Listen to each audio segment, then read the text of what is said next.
بسم الله الرحمن الرحيم. ماما عاشا نشكر عليش ما شاء الله ساعدنا الله يساعدش ونحن معك إن شاء الله. الله يرضى عليك إن شاء الله. يلا السلام عليكم ورحمة الله.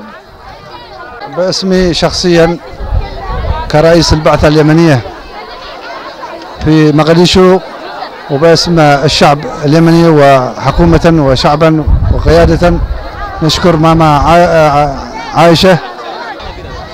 السلام عليكم ورحمة الله وبركاته.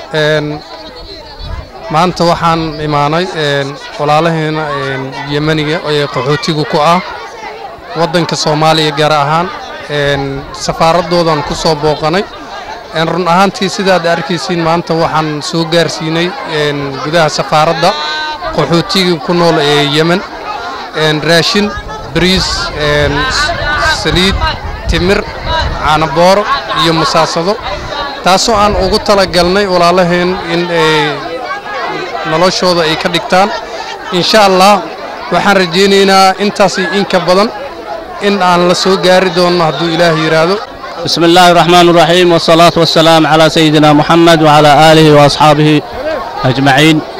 نشكر ماما عائشة بهذه المكرمة الطيبة 100 سلة غذائية مكونة من كيس رز 40 كيلو وحليب واحد حليب و4 كيلو تمر وواحد صليط.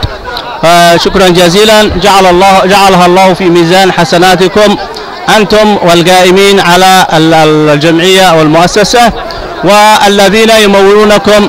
نتمنى لكم التوفيق ونتمنى أن تعيدوها مرة أخرى لأننا هنا في المخيم وحوالي 350 فرد أو شخص وفي الخارج حوالي 3000 في مقديشو 3000 عائلة أو أكثر.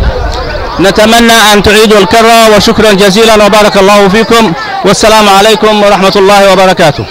الرحمن الرحيم. maanta meeshan aan joogno waa qaxootigii ku noolaayeen safaaradda Yemen Muqdisho. waxaan aad iyo aad ugu mahadcelinaynaa hay'adda Mama Caasho Foundation oo ay maanta boqolaalkan qofood soo gaarsiisay raashin iyo dhar iyo nidaam iskugu jiro in ay siiso dadkii dooman ay ku kulumaystaan iyo in ay siiso doorooyin ay dadkii dhaqaaleeyaan oo si ay macnaha ugu helaan nolol maalmeedkooda.